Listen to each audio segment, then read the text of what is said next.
Hello, and thank you for listening to Rangers to the Core. This podcast is brought to you by the U.S. Army Corps of Engineers, Wilmington District Environmental Education Team. With this podcast, we strive to keep you informed, educated, and give you a behind-the-scenes look at everyday life as a park ranger. I'm your host, Dylan Brown, and it is time to get to the core of today's topic. Hello, everyone, and welcome to another episode of Rangers to the Core. I'm your host, Dylan Brown, and today we have a special guest with us that's going to talk to us about hydropower. But before we move on to that, as always, we do have an icebreaker. And our icebreaker for today: does anyone have a good dam joke? Or should I say a good joke about dams? Been waiting for this icebreaker. All right, Emily, let's let you go first then. Okay. What did the beaver find after his home was destroyed by a flood? Not a damn thing. Nice. Which is kind of sad, but also it is funny. Obviously, we're going to talk about dams today. So again, Very good. Carmen, do you have one? I do. I'll be honest. I looked this one up, so it came straight from the internet, but I think it's relevant because it talks about electricity and such. But a solar panel, a wind turbine, and a hydro dam are all getting to know each other. So here's how the conversation goes. What kind of music are you into? Asks the dam. I'm into trance, replies the solar panel. Ooh, too intense for me, the dam says. I much prefer classical melodies. What about you, Mr. Turbine? What are you into? He replies, I'm a huge metal fan. That's a good one, too. Nice. All right. So mine is, what'd the fish say when he swam into the wall? Damn. Nice and simple. Simple and classic. Yes. All right. What about you, Steve? And then we'll have you introduce yourself in detail once we start the interview. But do you have a damn joke for us this morning? I don't. I'm sorry. Oh, man. It's okay. Yeah. Sorry about that. Oh, no problem. He doesn't joke about dams because he has to work in one, so. That's our jobs, right? All right. Well, we're going to move on to Carmen then, and we're going to let her talk about the core of the podcast today. Today's Core of the Podcast episode will focus on hydropower within the Wilmington District of the U.S. Army Corps of Engineers. Over the last century, Congress authorized the U.S. Army Corps of Engineers to construct and operate hundreds of dams across the country for a variety of reasons. Some of those reasons, or authorized purposes, we have discussed already on the podcast, like recreation and fish and wildlife conservation. Today, we are going to discuss one authorized purpose for many, but not all, Corps dams, and that purpose is hydropower.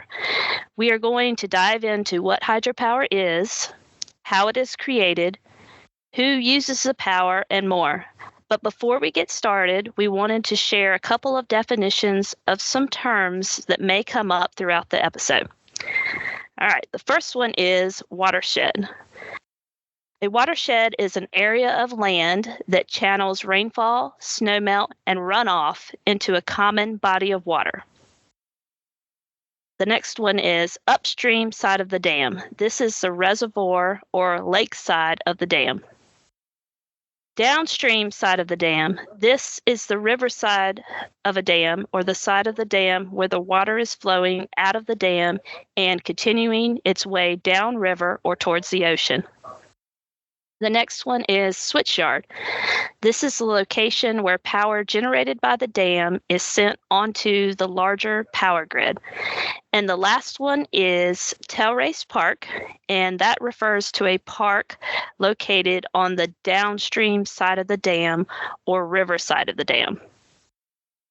All right. Hopefully that should clear up any questions before this interview starts. And now I'm going to turn it over to Miss Emily Jones, and she's there with their resident hydropower expert there at John H. Carr, Mr. Steve Jones, and I'm going to let her introduce Steve and get this interview on the road.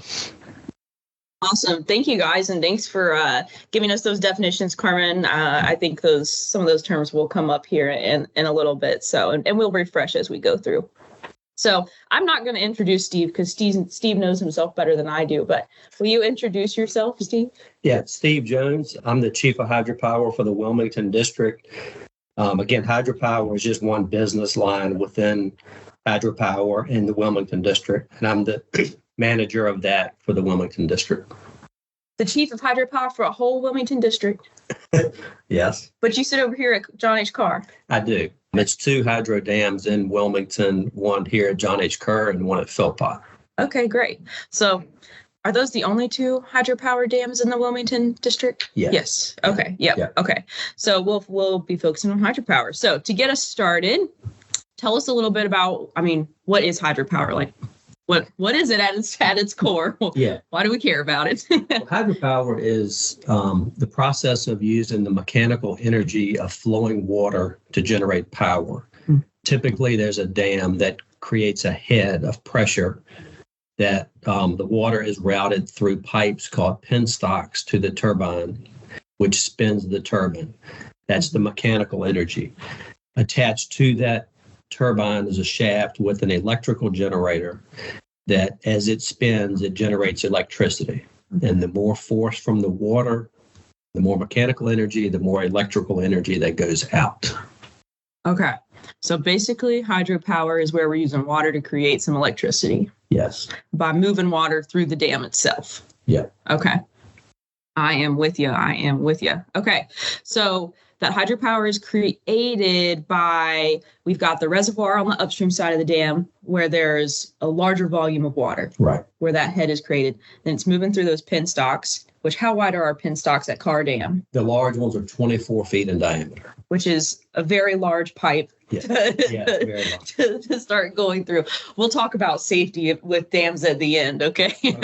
But, okay, so they're 24 feet wide. They come through. Those are gravity. Is that helping us in that process? Yes, it's all based on gravity. It's all based on gravity. Okay, because we're getting into the how is it created. It's all based on gravity. Water's going through that penstock, hits what's called now tell me if I'm right, scroll case, right? It does, yeah. It's scroll case. Okay, it looks like a big snail shell. It does, yeah. Which speeds that water really, really fast. Right, exactly. And then spins the turbine. Yep. Okay, I feel like I'm in school. I hope I'm getting an A so far. You are. Okay, and then what happens is it ultimately spins some big magnets and things like that, which generates the actual electricity, right? Exactly, yes. Okay. So that's generally how hydropower is created. Yep. Then it comes out the tail race side of the dam, the downstream side of the downstream side of the dam. Okay. So how much water passes through the dam here at Carr Dam and also Philpott? I don't want to forget about Philpott. So the penstocks at John H. Carr, 24 feet wide. How big are they at Philpott? They are 9 feet. 9 feet at Philpott? Yes. Okay. Yeah, Philpott's a little bit higher dam, but less volume. Higher in elevation, you mean? Yeah, well, the higher dam. Oh, higher dam itself. Yes. Okay. Yeah. Will you explain what that means? Yeah, the dams are built basically with it according to the terrain where they're located. Okay. Philpott is more mountainous than here. Yeah. So it's built in a kind of a ravine, and that's a 150-foot head. Okay. Difference between the headwater and tailwater. And here at John H. Carr, it's about 95 feet. 95 feet. Okay. Yes. So you mean the actual water level itself from all the way to the base of the dam. From upstream to downstream. Gotcha. Yeah. Gotcha. Okay. I'm with you. Okay. Let's go back to the question. So how much water passes through the dam itself? Okay. For each generator, approximately 4,500 cubic feet per second. Okay. That's the main units. And that's approximately 30,000 gallons per second. Okay. 35,000. And we have 7 units. At Carr Dam. At Philpott, it's around 1,200 cubic feet per second per generator. So it's less flow. Less flow, yeah. Yeah. I always like to give this, and you know this, Steve, I always like to give a visualization because those folks that are listening with us might be thinking, did you say 4,500 cubic feet per second? Right. Yeah.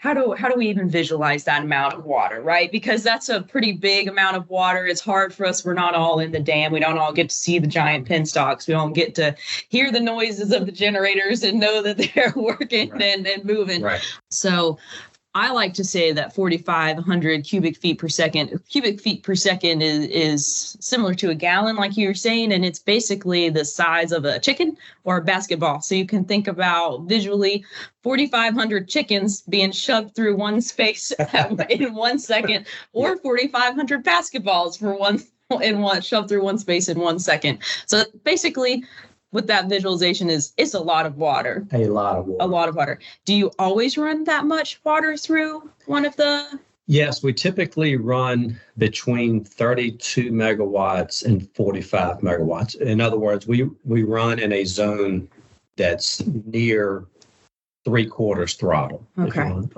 Because otherwise it's very inefficient and it's very rough on the machine. So we get through the rough zone to a point where we operate the generators. And that rough zone is developed from the water flow to the turbine. Gotcha. Okay. Interesting. Okay. Did I miss anything on how much water passes through the dam? I don't think so. Okay. All right. So we're passing water through the dam. We're going to create electricity using the flow of water. So how much electricity is actually produced? And we can do car dam and fill pot, which I didn't ask you about fill pot in preparation for this. No problem. That's on me. The average generation at John H. Carr is 420,000 megawatt hours per year. That's enough power for probably 35,000 U.S. households. Okay. At Philpott, it's around 25,000 megawatt hours or 3,000 U.S. households. Okay.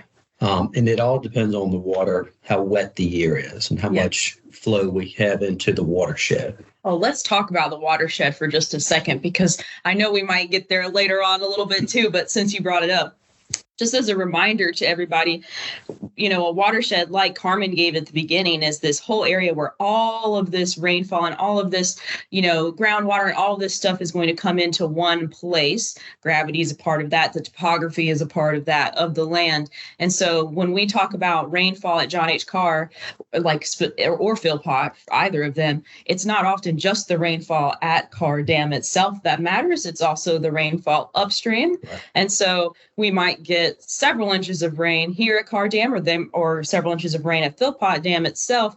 But if upstream of us, further upriver of us, gets 10 inches of water, all that water is going to end up coming into the reservoir itself as well. Yeah. So it's not just when we talk about water management and hydropower and managing the dams, all of the dams, really, not just the hydropower dams. When we talk about the watershed and rainfall, it's not just what actually happens right here. Right. Exactly. We have a water management group in Wilmington that determines how much power we can generate for the week. And that is all dependent on how much water we have flowing into the watershed. They monitor 150 USGS flow gauges from various streams flowing into the reservoir, into the watershed. Okay. So they can predict the water level over time, depending on the rain. And we try to follow a rule curve, guide curve for the lake level. And that is dependent on a lot of variables. Yes. So all those authorized purposes Carmen alluded to have an impact on lake level, which we've hit on. Go back to our previous podcast episodes, because some of them we've talked about, like recreation and wildlife and fish conservation, and a little bit on flood control and other things like that. But okay, cool. So we got hydropower, we've produced it. Who uses the power? Because 40,000 homes. Does that go to my house? Does it go to Dylan's house? Carmen's house? Who's using it? Who's using it? We sell power to, it's a federal law to sell power to basically nonprofits. And these are local electric cooperatives, municipalities. So we sell to 76 different customers throughout the region. That's a lot. Between Carr and Philpott. And the power is transmitted to these companies by Dominion Power. Dominion owns the power lines out of Carr Dam, and we pay a wheeling fee to get the power from the dam to these customers. Okay. And obviously we don't run all the time. We're a peaking plant. So They purchase the power whenever they can. They typically schedule us during peak times when power is really expensive because electricity, the price of it changes per hour on the open bulk market. Okay. Hang on. Can I interrupt you? Sure. Since we're on peaking plants, right? What does that, I know what you mean, but our listeners might not know what you mean. So what do you mean by a peaking plant? This is such interesting information, how, hydropower, the electricity, power is being sold different prices, different times of the day. We sell to nonprofits to kind of help lower the cost of power, right? It's affordable power, right? The price we're, quote, selling it at. Right. So what are those peaking hours? What does that mean? Okay, so a peaking plant means we cannot operate 24/7 normally. We don't have enough water. So the plant was built for that in mind. Okay. And some plants are run of the river. I think we may talk about that. We might talk about that. Yeah. So I'll get into that later. Okay. But peaking plant means we run during peak times on the power grid. The power grid is connected all throughout the U.S. And they can predict when the peaks will happen. And that's typically when you wake up in the morning, when everybody wakes up taking showers, coffee makers. And then when you go to work, the peak drops off. And then in the afternoon, when everybody comes home, turns on their air conditioners, the peak. And when I say peak, the peak demand for electricity on the grid. Okay. So we run during those peaks because hydropower can come online quickly and can adjust load quickly. Yeah. And we are relatively cheap compared to different sources of power during those peak times. Gotcha. So when you come home and potentially turn your TV on at night to watch that movie or the Olympics right now, right, could be getting some power from a long ways away, but from a hydropower plant. You could, yes. And if you live in this area, it's a very good chance. Very good chance. Gotcha. Yeah. Okay. I really took us on a little tangent, but I wanted to make sure we talked about the peaking power because I think that's really fascinating. That hydropower can come on so fast and give us power that we need more immediately than traditional. Plant, Coal plant. Okay, I sent us down a little tangent there. What were we talking about before that? Who uses the power? We got 76 federal power customers. It gets sold through them, to them through Dominion. So Dominion owns the power lines, right? That comes out of Carr Dam. Yep. Is that the switchyard? It's the switchyard. Okay. Yeah. Tell us about the switchyard. Is that okay? So when we start the generators. The generators come up to speed and they have to be synchronized to the grid. They have to be in synchronism, and we close large circuit breakers, which is just like a big light switch. Okay. And when we do that, we connect the generator to the grid. Okay. And then when we start generating power, the power flows out of the generator, out the power lines to the various customers. So the switchyard is a way to get the power from the dam and distribute it out the lines to where it needs to go. Okay. I don't think I put this question in here, but I know we've talked about it before. So we're selling this power to the different customers, the different federal power customers. There we go. Federal power customers. Yeah. Thank you. I know there's an acronym for that, isn't there? No? Okay. What's going on with that money? If we're selling power, what's going on with the money? Who's making it? Who's using it? How does it operate? Like, if we're selling power? Yeah, it's a federal law that the Southeastern Power Administration, which is Department of Energy, markets our power. All the core dams is marketed by a marketing agency. Ours is SEPA, Southeastern Power Administration. That's the acronym I was thinking of. They look at our operating costs here at the project, and they adjust the rates accordingly. Basically, the amount of power that we generate, we sell it at a rate that we operate like a nonprofit. We just pay our expenses. Yeah. And we do that to keep the rates lower for our customers. Yeah. It's a federal law that we do that. So we basically operate like a nonprofit. Okay. So we're, quote, selling the power, but really all it is to cover the cost of operating like Carr Dam itself specifically. Yes. But that money doesn't actually come back to Carr Dam initially, right? It goes into the Treasury. Department of Treasury. Yeah, back to us with appropriation. Gotcha. Okay, cool. Thank you. That was kind of a spur of the moment question on that one. Okay. let's get back to how we determine when to generate power and when not to. I know this is a fun question. You alluded to the guide curve earlier, which has a role in, the reservoir lake elevation itself, no matter if it's Philpott, Carr Dam, or wherever. But how do y'all determine, I know we talked about the peaking plant, but how do you determine how much and when, Right. It's all dependent on water and the weather. Like Dominion Power, they have meteorologists on staff, and they can determine a day ahead or 2 days ahead of when the peaks will hit. Dominion then works with the customers to schedule when they want to receive the power. Okay. Water management in the district office determines how much we can generate for the week. Okay. So the more water, the more we generate. So we'll operate more and we'll sell it to them at different rates. But basically, it's scheduled between Dominion and the customers of when it's most beneficial to them, when the power is most expensive and when it's beneficial to them, if that makes sense. It does make sense. And it sounds complicated. It is very complicated. Very complicated. So sometimes when we get questions, there's a phone line here at Carr Dam that you can call and you can learn when the generation schedule is going to be. And we get questions as rangers a lot of the time. Can't they tell us when further in advance? And the answer is no, we can't, because there's so many different factors involved. The watershed itself, which is a dynamic situation. It's never stagnant, right?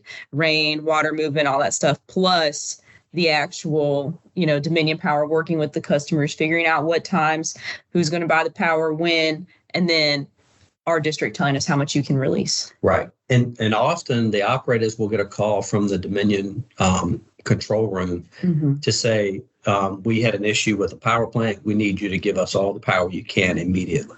Gotcha. And they will start up immediately. Sometimes they're on 10, 15 minutes until they fix the problem. Yeah. But whatever is used on the grid has to be generated at the same time on the power grid. Yeah. There's no storage for it. There's no storage for that power. Yeah. There's not a big battery. And the beauty of hydropower, the reservoir is like a big battery. It's sitting there. It has potential energy sitting there waiting to. Well, what's the science term? Potential energy. Everybody go back to high school. That's awesome. Right. Okay. No, that's really good that's a good way to think about it with the reservoir being a battery itself. I don't think I included this in our list of questions either, but Carr Dam or any hydropower dam for that matter, when there's emergency situations and a power grid is affected at large, sometimes might get the knock on the door or the phone call to go ahead and crank back up so we can try to have power, right? Yes. Depending on the situation. Exactly. They call it a black start. Like if the power grid was completely de-energized, some power sources have to come on and start powering up different things. Yeah. Like a nuclear plant, it takes a lot of power for them to actually start. So if there's no power, they can't start. Hydro, we can come online and generate power and start getting some of these other sources, bringing the grid back up. So that's one benefit. We're not listed as a black start, but we could do that in an emergency. Yeah. Interesting. Okay. Also a little tangent there that I went down. All right. Let's get us back on track. What does run of the river mean? You mentioned it earlier. Carr Dam, from my understanding, correct me if I'm wrong, but used to not be a run of the river, right? Now we do operate a little bit more like run of the river, right? You're smiling, so I could be wrong. So you provide more context. Tell the opposite. Okay, tell me. Yeah, when a run of the river means they run 24/7. Okay. That any water flowing into the reservoir needs to go out. Okay. It's a constant flow through the dam. Yeah. If something goes wrong with the generator, if you have to take one out of service, you have to let the water over the spillway or through some other source to let the water flow downstream. Okay. When Carr Dam was built, Unit 1 is a smaller unit. Okay. And you mean a generator? Unit 1's a generator. Yes, Unit 1 generator. That was sized for like the original river flow volume coming through at that time. Okay. So the plan was to have Unit 1 run like run of the river all the time. Okay. But then Gaston Dam and Roanoke Rapids developed downstream. Yeah. And we didn't need to do that. Okay. So I don't think it was done very long, if at all. Yeah. Because they were starting construction soon after we came online. So Gaston, just for everybody's context that's listening, Gaston Dam and the Roanoke Rapids Dam are downstream of us. They're further downriver towards the ocean.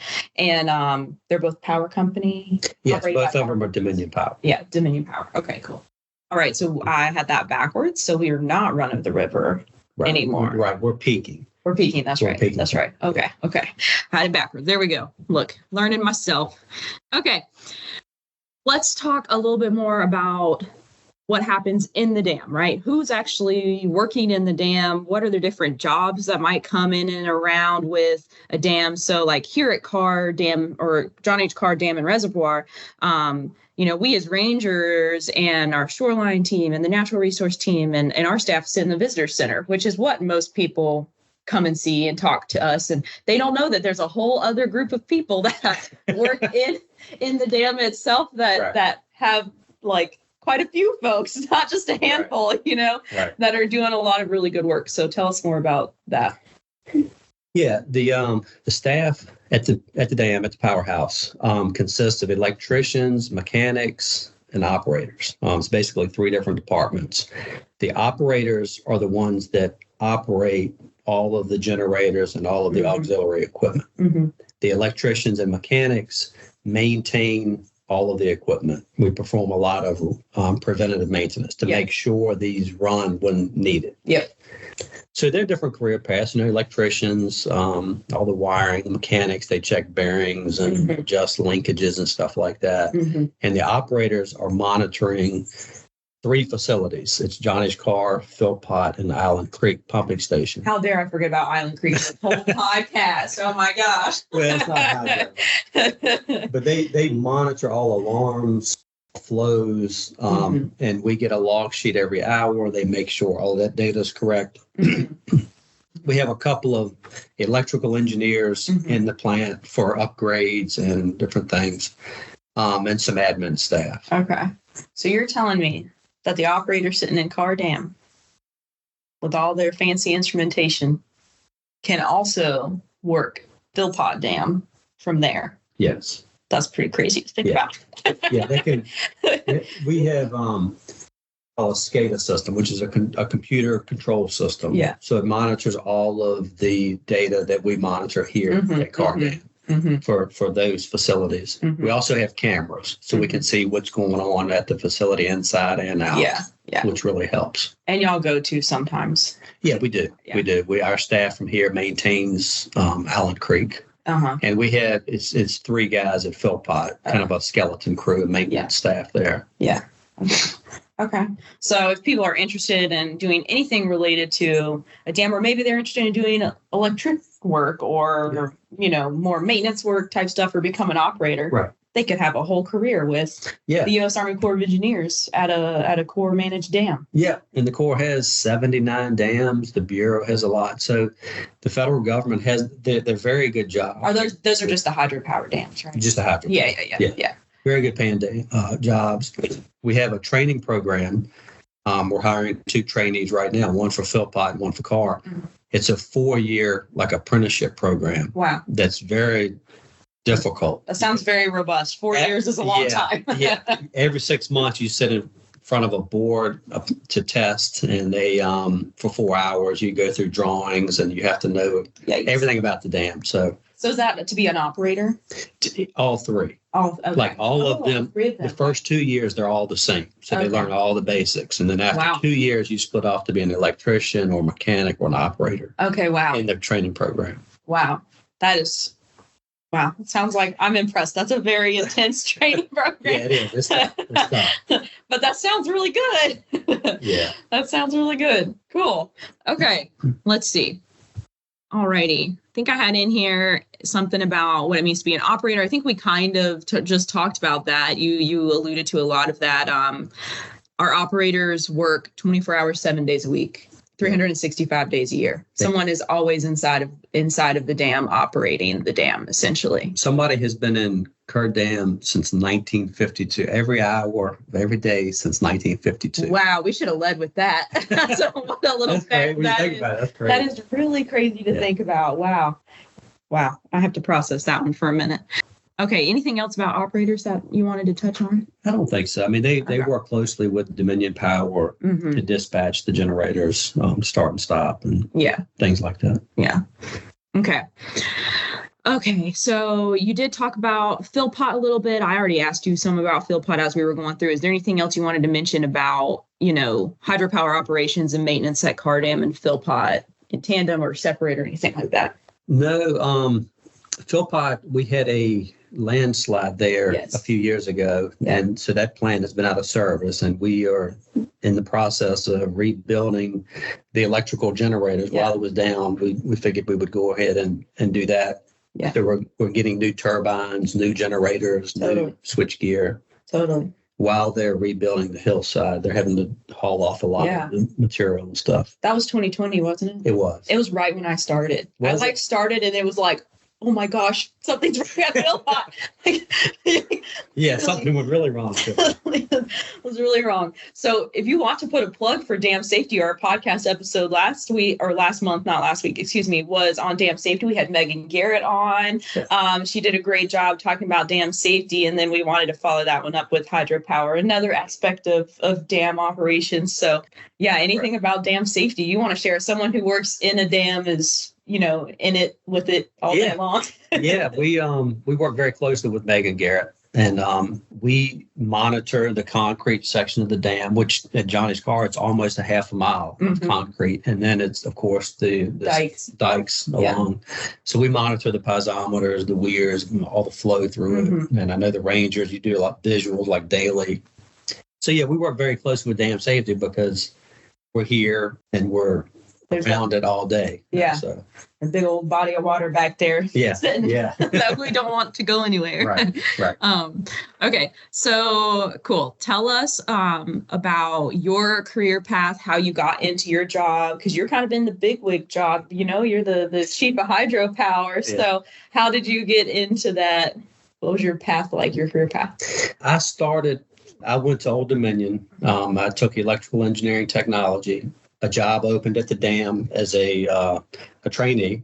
I wanted to live in this area. It was a good job. I was interested, so I applied, went through the training program, and then got into various engineering positions here. And I was blessed enough to have jobs open up as I progressed through my career here. So I was just fortunate to be able to move up like I did here and not have to move. But I'm an electrical engineer by trade. Yeah. But you've worked your way up. Yeah. Okay. Is there anything about hydropower that we've missed? I don't think so. I mean, to me, it's kind of misunderstood. To me, it's a lot of huge benefits. It's considered renewable energy. So when we sell our power to our customers, they can report it as renewables, which the states are requiring more and more percentage of the power being used from renewables. So we're renewable. The fact that we have we're like a battery, like we talked about, the potential energy where we can come on quickly, we can actually store the power because when you generate electricity, you can't store it. So this is a way to actually store the electricity, which is very important in times of like when we have issues on the power grid. Is very important. So to me, it's a lot of benefits to hydropower that maybe not everybody understands. Yeah, absolutely. No, that makes a ton of sense. So before we end our kind of core of the podcast here, I do want to talk about safety and dam safety, but not from Megan Garrett's perspective, where we're talking about the safety of the dam itself, structurally, integrity-wise, facilities and that kind of thing. I want to talk about dam safety in relation to the public, because it seems always like an uphill battle for us as rangers and for you all working in the dams and everything to try to keep the public safe and understand why we have rules and regulations about how close you can get to the dam, what you can and can't do around the dam, whether it's the upstream side or the downstream side. We'll weave our water safety. We do a water safety message at the end. We'll weave it in now. Okay. So how about that? Okay. Hopefully Dylan and Carmen are okay with that. We'll go ahead and weave it in. So let's talk about the upstream side of the dam. We have these wonderful things called buoys that are out there on the upstream side of the dam. We have signs on the shoreline, specifically at Carr Dam. I'm sure Philpott is very similar to this, where we have, boat keep out, boat exclusion buoys. We have signs telling people not to swim in certain parts of the shoreline. We have restricted areas.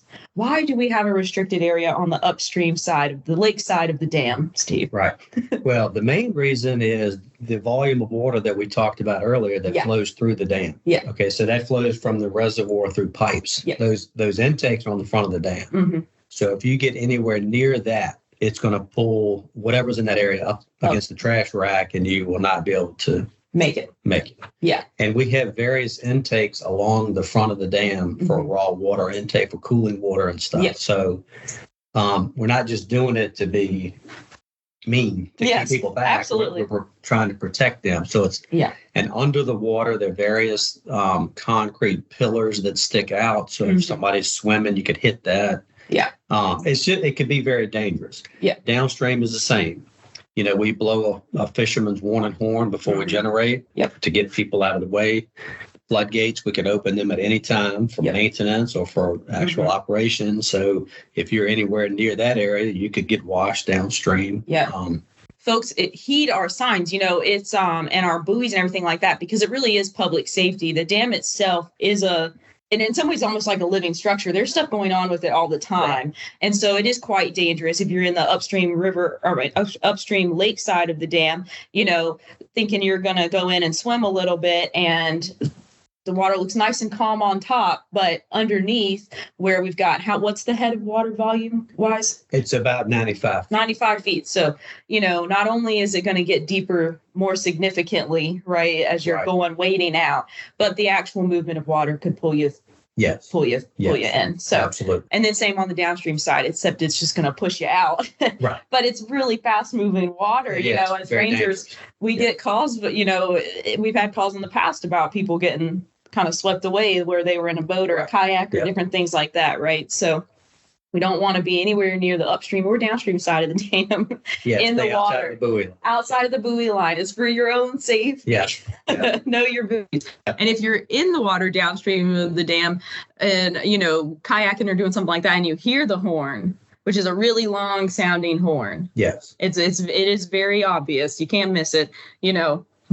We get go on for out. 2 minutes and then wait 1 minute and then we start. So you get 3 minutes 3 minutes total to get on out there. But better yet, call the generation schedule phone number. There you go. And know when we're scheduled to generate. But understand that if there is something going on the grid that we might not know about in advance, we might get called to do something more quickly. So, and I do believe it is state law also, not just federal, in terms of posted restrictions and where we've got signage and buoys and things like that, but to be within 600 feet downstream of a dam. Right. In Virginia, yes. In Virginia. Right. Yep. So anyway. Okay. Anything else with public safety and the dam itself? Not that. Okay. I always got to get that one in there. So it's not a call we ever want to get on the phone. So, okay. Hey, Emily. Go for it. On that real quick, one thing I always like to inform the public about, we always have tons of people ask, hey, when I was here 20, 30 years ago, they used to do tours inside the dam. We used to actually go inside the dam and all this kind of stuff. I always tell people that since 9/11 and the increase in terrorist activity, that's the main reason those kinds of tours have been done away with. Is there anything that Steve can expand on as far as like actual dam tours and things like that goes? Yeah, that's correct. We had tour guides we would hire in the summertime to give tours up until 9/11. And when that happened, as far as I know, all of the core dams stopped that. We make exceptions if we have a technical school or some group that wants to come through that's approved by the district, specifically the security office. we will give a tour, but it has to be approved by the district office. Mm-hmm. Awesome. That's great to know. Thanks, Steve. Alrighty. Thank you guys for listening to the core of the podcast. And I'm going to hand it over to Carmen to do our What's on the Horizon. Thanks, Emily and Steve. That was great. All right. So coming up, and these are actually happening in September, but there's some pretty big events coming up that we wanted to share with you and hopefully see some of you out at these. On Sunday, September 15th, we are going to have a water safety booth at La Fiesta del Pueblo in downtown Raleigh, and that is from 12 to 6. Some of us that you've heard on the podcast will be out there, and we hope that you can stop by and perhaps engineer a life jacket and then take home some of our water safety promotional items while you're enjoying the rest of the festival too. But it's a great event, and we're very excited to be attending it. And then also, a little bit later in September, we have National Public Lands Day, and that is on Saturday, September 28th. And we talked a little bit about it last month, but wanted to bring it up again because it is a great event. It's actually the nation's largest single-day volunteer effort on public lands. And not only can you volunteer with a bunch of other people that day at different projects on public lands across the country, it's also a fee-free day at U.S. Army Corps of Engineer parks, national parks, and other public lands. So come out and volunteer, and then you can enjoy the rest of the day outdoors. So if you were interested in volunteering, the National Environmental Education Foundation, they have an awesome website that you can visit. So if you just look up National Public Lands Day, it's usually the first one to pop up. But you can go to their site, and they have an online map that you can look up volunteer opportunities in your community. Specifically to the Wilmington District, we have a couple of events, and I'll let Emily speak about hers up there at Carr, but there's one, like I said, up at Carr at Liberty Hill Nature Trail. And then there's also a planned event at Falls Lake on the Mountains to Sea Trail. And that one, like I said, you can look up more information on the National Environmental Education Foundation site. But I'll throw it over to Emily if you want to plug in what's happening at Liberty Hill. So we're doing a trail cleanup basically that afternoon. Location, times, and everything are on the website that Carmen was just talking about. But we have a local partner that'll be there as well that day. And the goal is to do quite a lot actually on the trail. We'll work in one of the designated cemeteries, cleaning debris, fallen trees. We're going to actually work on the trail itself. And if all the stars align, which right now they are aligning, knock on wood, I knocked on the table there, we'll actually be putting in new interpretive posts for that trail, because that is our interpretive trail. So you can get the little guide and follow along and read as you go to different number posts. We have some volunteers who have done some tree ID. So the big thing we'll be doing that day as well is setting posts in the ground and putting little signage out, numbers and tree ID signs. So it'll be a big event with multiple things going on. Nice. That sounds great. And it is a nice place to visit too. All right. Well, that's all I have. Just wanted to highlight those special events. I'll turn it back to Dylan. All right. Thank you, everyone. And thank you, Steve, for joining us today. I think everybody got well versed in hydropower today. I learned some stuff. I'm sure everyone else did. So that wraps up our show today. As far as our water safety topic, we covered that with danger and close proximity of the dam and how to be extra careful and what those warning signs mean. So we appreciate incorporating that in. And as always, everybody stay safe and listen for us next month.